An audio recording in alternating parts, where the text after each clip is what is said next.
লাউ দিয়ে মাছ রান্না করব আজকে। তো তার জন্য এখানে আমি পাতিল বসিয়েছি, পেঁয়াজ কুচি কাঁচামরিচ কুচি দিয়ে ভালোভাবে একটু ভেজে নিয়ে এখানে আদা রসুন বাটা অল্প একটু দিয়েছি, দিয়ে আর একটু ভেজে নিয়ে এখানে পরিমাণ মতো পানি দিয়ে দিলাম। তারপর এখানে তেজপাতা দিয়েছি, তারপর লবণ, হলুদের গুঁড়ো, লাল মরিচের গুঁড়ো দিয়েছি, ধনিয়ার গুঁড়ো, জিরার গুঁড়ো দিয়ে ভালোভাবে কষিয়ে নেব তরকারিটি।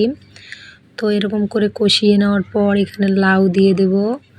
তো লাউ দিয়েছি, দেখতে পাচ্ছেন এক পাতিল হয়েছে। তো যাই হোক, এটা কমে যাবে। তারপর ভালোভাবে আমি কষিয়ে নেব লাউয়ের তরকারিটি।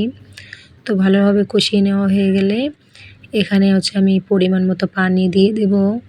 তো লাউয়ের তরকারি কিন্তু অনেক ভালো লাগে।